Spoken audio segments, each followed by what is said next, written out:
Hello friends, today we are going to see the non-conventional machining process, that is abrasive jet machining, which is also called as a AJM. In that we'll cover the principle of AJM, process setup of AJM, process parameter of AJM and its application.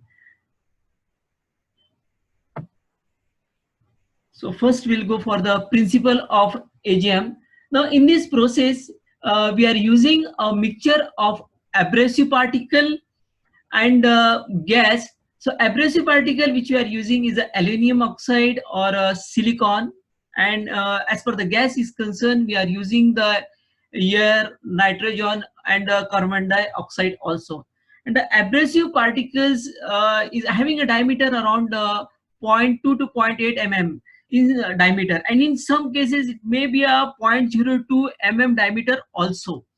Now this mixture is now directed towards it is directed through the nozzle on the surface of the workpiece at a high speed, and as the particles impact on that surface, a small fracture of workpiece takes place, and which ultimately results in removal the material. So this is just a basic principle of abrasive jet machining.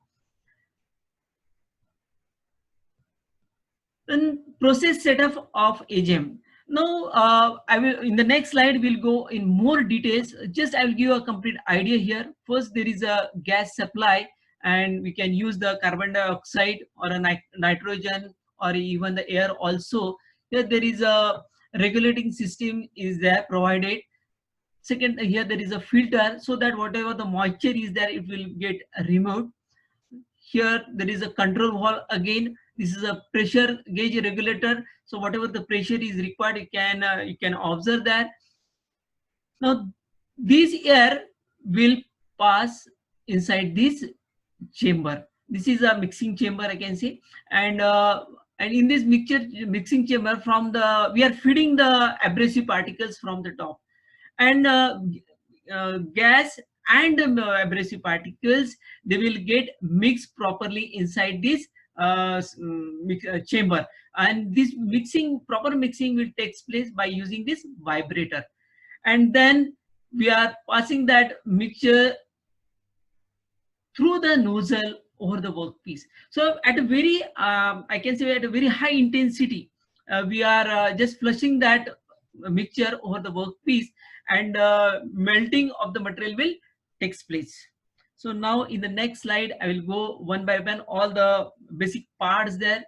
Now in this case, first we are using the hopper here, and the abrasive particle is fed into the hopper, through which it is fed into this mixing chamber. Then the regulator is provided, which controls the flow of abrasive particle.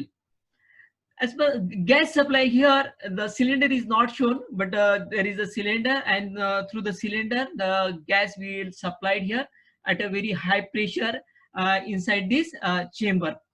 Then the pressure gauge and these regulators are connected to that gas pipe to control the flow there, right? To control the flow of gas as well as its pressure. Now, when the flow that abrasive particles and the gas is feed into this chamber, so what happens there? Naturally the proper mixing has to be taken place, and for that reason the vibrator is provided, right? And so that the proper mixing will takes place. Then the hose pipe is there. Now the abrasive particles travel through these hose pipe and enter into this nozzle. So here this is actually the nozzle. Now control valve and pressure gauge is provided so that we can control the flow of the abrasive particle. Now what happens when this mixture will impact on the workpiece at a high pressure through this abrasive jet, then the removal of the material will takes place. So this is what about the process setup of the abrasive jet machining. this is all whatever we have discussed now. Now, process parameter of abrasive jet machining.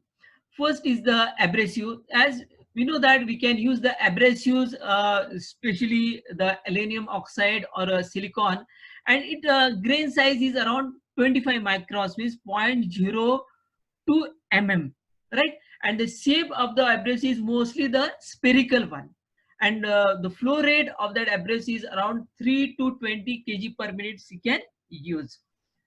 Then the gas carrier. So as we know that we are using the carbon dioxide or a nitrogen or a air we can use, and especially the density of that gas which you are using is 1.3 kg per cubic meter. Then the velocity which we are using for that is 150 to 300 meter per second, and as well as the pressure, because we want pressure there, and high pressure is required, and that pressure is around 2 to 8 bar, so we can increase according to your requirement, and the flow rate is around 30 liter per minute. So this is the cylinder, gas cylinder, that is a carbon dioxide we have shown here. Then the nozzle. So when we have seen that we have used the nozzle, and that nozzle is made up of tungsten carbide. It is a very hard material, and it's particularly the shape, if you observe in this diagram, it is a circular one whose size is around 0.3 mm to 0.5 the internal diameter. So this is the internal diameter which we are showing here, and the size is, you can see that a very fine hole is there, right? Then the tip distance is 0.25 to 15 mm, means this tip distance I can say, right? And when we are operating this nozzle, we can move it to the 60 to the 90 degree with respect to the workpiece. Then stand-off distance, if you see in this diagram, the distance between the nozzle and the workpiece, which is called as a stand-off distance, and that stand-off distance is around 0.5 to 5 mm, and that can be controlled by using a control unit. Then next we'll go for the application. Now in this, as per the application is concerned, fine drilling and a micro welding is possible in the abrasive jet. I will show you the diagram here. Machining of a semiconductor. You can see this is a semiconductor. Here we can just go for the fine drilling also if you want to go for the micro welding. So it is possible by using a abrasive jet machining. Then the frosting and abrading of glass articles. You can see this is actually initially it is a plain glass, and if you want to make a design on that glass, which is possible by the abrasive jet. Now machining of an intricate profile on hard and a triangle material. So students can see here, this is what we are making a profile, which is very intricate, very complicated, right? So it is, but it is possible in the abrasive jet machining just by moving the table, or we can move the nozzle also. It depends. Then the cleaning and cutting of the operation of the material like germanium, silicon, means any hard material operation is possible. That is the meaning of that. Machining of a brittle material like glass, ceramic, and refractory. You can see in this diagram. So if you want to cut even the glass or ceramic or any design on that, so it is possible in this abrasive jet machining. So thank you.